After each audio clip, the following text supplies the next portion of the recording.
अपनी वापसी का संकल्प पूरा कर दिखाया।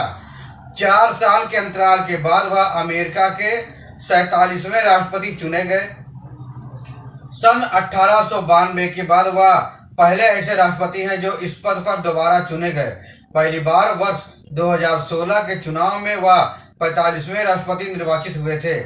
नवंबर 2020 में हुए अमेरिका के 46वें राष्ट्रपति के चुनाव में वह डेमोक्रेटिक पार्टी के उम्मीदवार जो बाइडेन से हार गए। उन्हें 232 वोट मिले थे और बाइडेन को 306। इस बार उन्होंने 47वें राष्ट्रपति के रूप में डेमोक्रेटिक पार्टी की उम्मीदवार कमला हैरिस को हरा दिया। इस चुनाव में उन्हें कमला हैरिस ने कड़ी टक्कर दी। ट्रंप को 277 इलेक्टोरल वोट मिले तो कमला को 224 मिले। चुनाव के पहले अमेरिका में हुए अनेक सर्वेक्षणों में से कुछ में कमला हैरिस का पलड़ा भारी बताया गया था तो कुछ में ट्रंप का पलड़ा भारी बताया गया था, लेकिन दोनों ही के बीच मतदाताओं की पसंद का अंतर बहुत मामूली था। ये सर्वेक्षण स्पष्ट नहीं बता पा रहे थे कि राष्ट्रपति का ताज ट्रंप के सर जाएगा या कमला के सर जाएगा।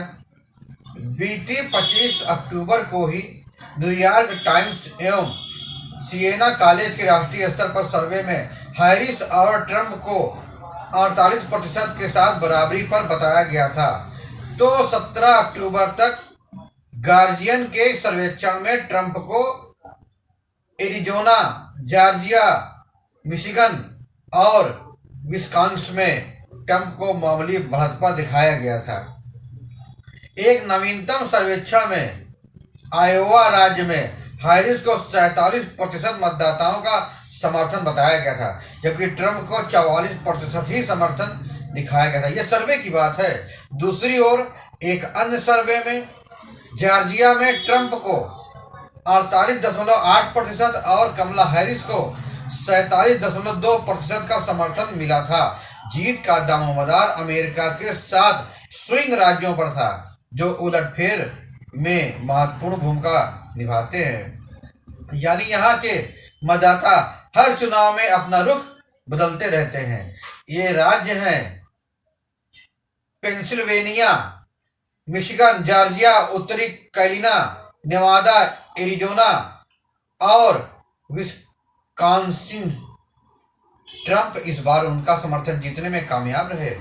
इन राज्यों का समर्थन जीतने में कामयाब रहे। हालांकि उन्हें इनमें से कुछ राज्यों में कमला से कड़े मुकाबले का करने पड़े। बाइडेन व कमला हैरिस के खिलाफ तीखे बयान देते रहे, जैसे बाइडेन और हैरिस की सरकार एकदम बेकार थी। अगर हैरिस जीतती हैं तो अमेरिका के बुरे दिन शुरू हो जाएंगे। ट्रंप ने जबरदस्त आक्रामक चुनाव प्रचार किया था। उन्होंने यह भी कहा था कि हार की स्थिति में वह चुनाव परिणाम को स्वीकार नहीं करेंगे। यहाँ यह उल्लेखनीय है कि वर्ष 2020 के चुनाव में बाइडेन से हार को भी उन्होंने आसानी से स्वीकार नहीं किया था। उस वक्त उनके समर्थकों ने अमेरिकी संसद में घुसकर तोड़फोड़ और हिंसा की थी।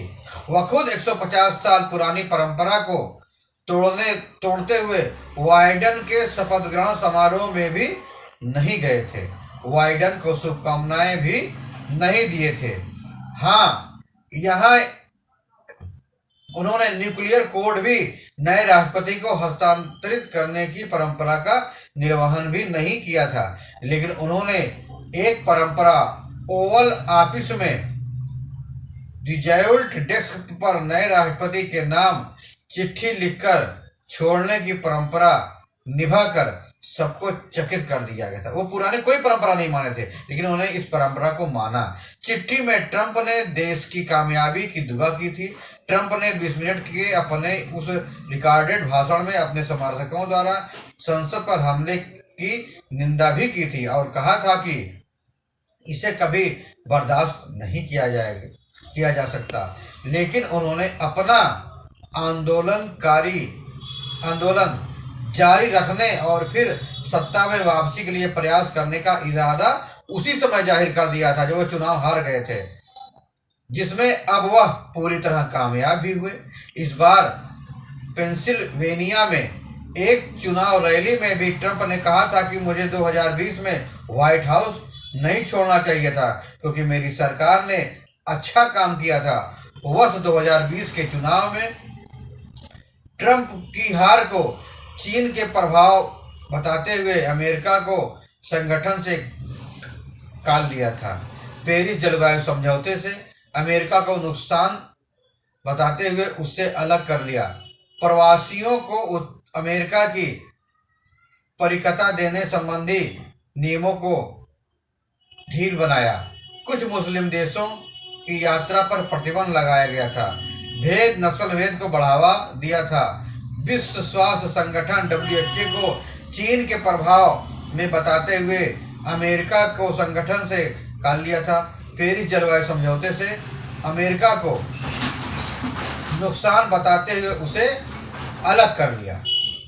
प्रवासियों को अमेरिका की नागरिकता देने संबंधी नियमों को ढील भी बनाया था।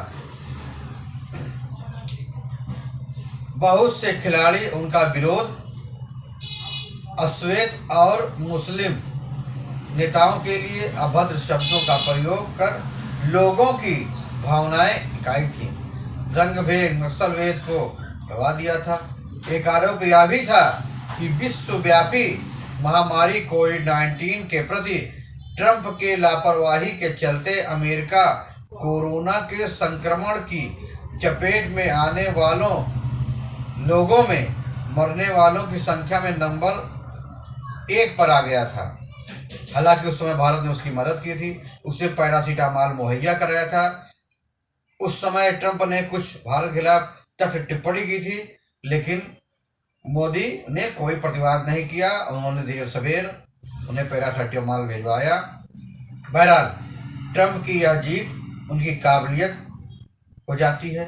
उन्होंने वास्तव में अच्छा काम उस समय किया था। उस समय उन्होंने अमेरिका की अर्थव्यवस्था को उच्चतम शिखर पर लेकर चले गए थे, जबकि इस समय अर्थव्यवस्था उनकी डाउन पड़ रही थी। यही सब देखते हुए और अच्छे काम की हमेशा जो है गिनती होती है, लोग प्रशंसा करते हैं, जनता भी उसे मानने लगती है। देर में ही सही, लेकिन जो सही बात है, सत्य कभी पराजित नहीं होता है। वही ट्रंप के साथ हुआ। ट्रंप ने जो अच्छा काम किया था उसकी प्रशंसा हुई। उसी प्रशंसा के नाते, उसके अच्छे कार्यों के नाते उन्हें यह जीत मिली।